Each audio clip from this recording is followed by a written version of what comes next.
Oke, bismillahirrahmanirrahim. Assalamualaikum warahmatullahi wabarakatuh.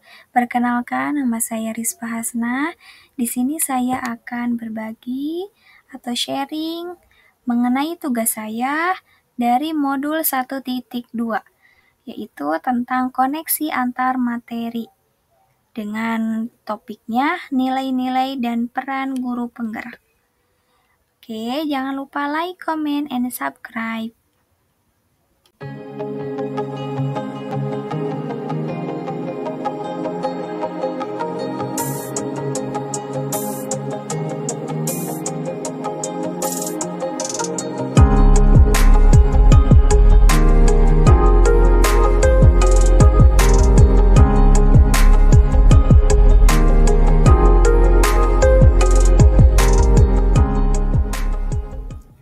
Oke, tak kenal maka tak sayang. Oke, untuk yang mungkin baru gabung atau baru melihat channel ini, hai, nama saya Rizfa Hasnah. Saya dari CGP Angkatan 11, asal sekolahnya atau tempat saya kerja di SMP PUI Cicurug, Kota Tasikmalaya. Salam kenal ya.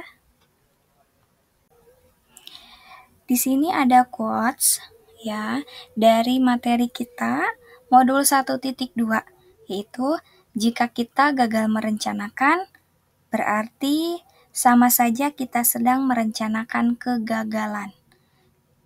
Menurut Benjamin Franklin. Dari tugas koneksi antar materi ini, saya menggunakan model 4P. P yang pertama adalah peristiwa, P yang kedua adalah pembelajaran, P yang ketiga adalah perasaan, P yang keempat adalah penerapan. Oke, kita bahas satu persatu ya. Untuk yang pertama adalah peristiwa. Momen yang paling penting dan mencerahkan bagi saya yaitu mempelajari modul 1.1 Filosofi Pemikiran Ki Hajar Dewantara tentang pendidikan sebagai acuan pendidik dan modul 1.2 tentang nilai-nilai dan peran guru penggerak. Yang kedua, memahami tugas seorang pendidik yaitu menuntun murid sesuai dengan kodrat yang dimilikinya, sesuai dengan kodrat zaman atau kodrat alam. Serta pendidikan itu harus berpusat pada murid. Dan yang ketiga, menganalisis nilai dan peran guru penggerak, sehingga saya mendapatkan ide untuk pembelajaran yang menyenangkan. Berikut ini adalah contoh dokumentasi mengenai pembiasaan yang kami lakukan di sekolah yang sudah sesuai dengan pemikiran Ki Hajar Dewantara. Di antaranya yang pertama pembiasaan membacakan Asmaul Husna, berdoa sebelum belajar. Nah, ini dilakukan di pagi hari sebelum mereka masuk ke kelas. Ini untuk meningkatkan budi pekerti mereka dan meningkatkan keimanannya kepada Tuhan Yang Maha Esa. Yang kedua, ada berkolaborasi dengan pengawas sekolah. Biasanya berkolaborasi ini dalam perangkat pembelajaran atau peningkatan mutu sekolah. Yang ketiga, berkolaborasi dengan orang tua mengenai perkembangan anak. Jadi, saya selalu melakukan pertemuan dengan orang tua, biasanya ketika 3 bulan sekali, ataupun misalnya ketika ada darurat, biasanya suka ada pertemuan 1 bulan sekali. Kalau misalnya orang tuanya tidak bisa, saya bisa menghubunginya via WA atau aplikasi WhatsApp. Momen yang paling menantang bagi saya adalah saya harus berkolaborasi dengan rekan sejawat yang lintas mapel terkait pembelajaran atau media pembelajaran yang dipakai. Soalnya di sekolah saya untuk gurunya itu terbatas, jadi satu mapel satu guru. Nah, tidak biasanya kan di sekolah yang lain dengan kelompok praktiknya atau kombelnya per mapel. Kalau di saya itu kombelnya itu lintas mapel. Jadi kami gunakan kombel itu untuk mendiskusikan peningkatan pembelajaran atau media pembelajaran yang menyenangkan bagi anak.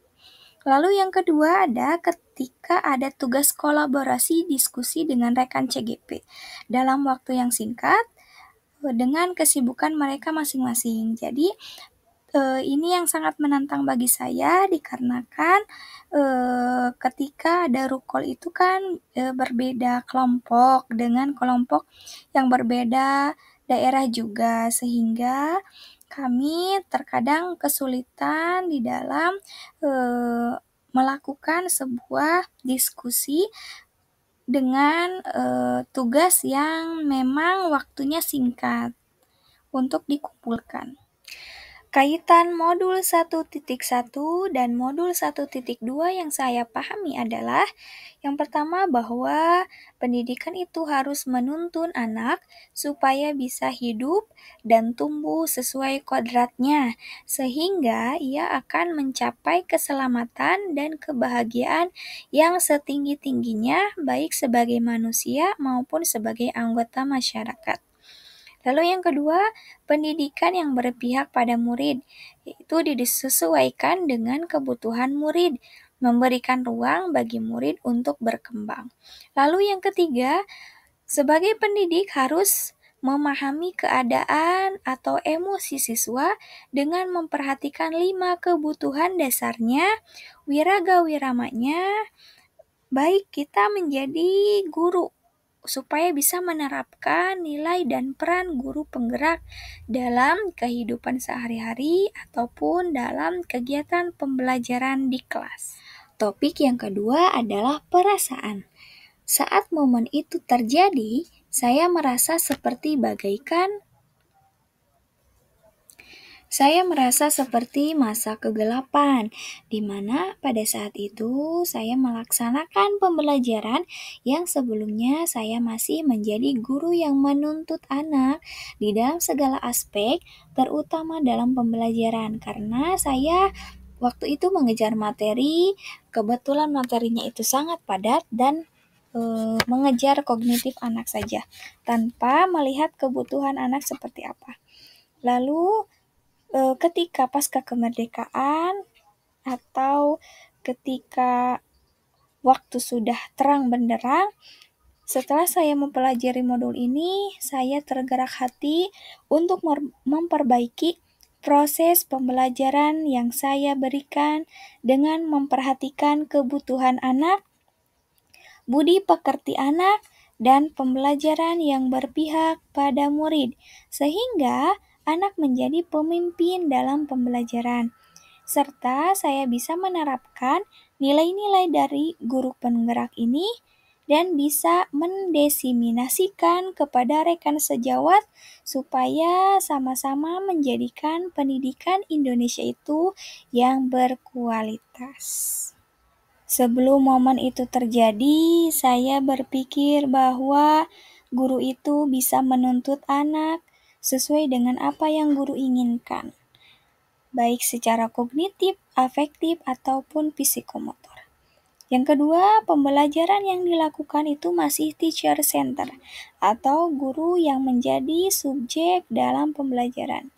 Yang ketiga, pembelajaran itu sesuai dengan buku tanpa memperhatikan laku, kebutuhan anak, gaya belajar anak. Jadi, terpaku pada buku dan perangkat pembelajaran. Yang keempat, guru hanya mentransfer ilmu saja tanpa memperhatikan penanaman nilai-nilai karakter yang sesuai dengan profil pelajar Pancasila. Tapi, sekarang saya berpikir bahwa pendidikan itu seharusnya menuntun, bukan menuntut anak. Guru itu harusnya menebalkan laku anak sesuai konteks diri anak. Guru hanya sebagai fasilitator dalam proses pembelajaran. Guru harus menjadi pendengar setia ketika anak membutuhkan kita karena ada sesuatu hal yang menjadi permasalahannya dan harus ada solusinya. Murid itu sebagai subjek dalam proses pembelajaran, dan dalam proses pembelajaran juga harus berpusat pada anak, dan guru menerapkan nilai dan peran guru penggerak serta menuntun anak sesuai dengan kodrat zaman dan kodrat alam. Setelah mempelajari modul ini, penerapan ke depannya, pengembangan diri yang sederhana, konkret, dan rutin yang dapat saya lakukan sendiri dari sekarang untuk membantu menguatkan nilai-nilai dan peran saya sebagai guru penggerak. Yang pertama, melaksanakan pengembangan diri secara berkelanjutan dan konsisten. Yang kedua, menerapkan nilai dan peran sebagai guru penggerak. Yang ketiga, berkolaborasi dengan semua pihak demi terwujudnya pendidikan yang berkualitas dan berpihak pada murid. Yang keempat, aktif di dalam komunitas praktisi. Jadi, modul 1.1 dan 1.2 bagi saya itu materi yang sangat-sangat penting dan sangat membahagiakan, karena itu menjadi tergerak hati saya untuk menjadikan kualitas pendidikan Indonesia itu menjadi lebih baik lagi. Oke, mungkin itu saja yang bisa saya sampaikan. Terima kasih atas perhatiannya. Harus tergerak, bergerak, dan menggerakkan. Salam dan bahagia Bapak Ibu Guru Penggerak. Billahi taufik wal hidayah. Wassalamualaikum warahmatullahi wabarakatuh.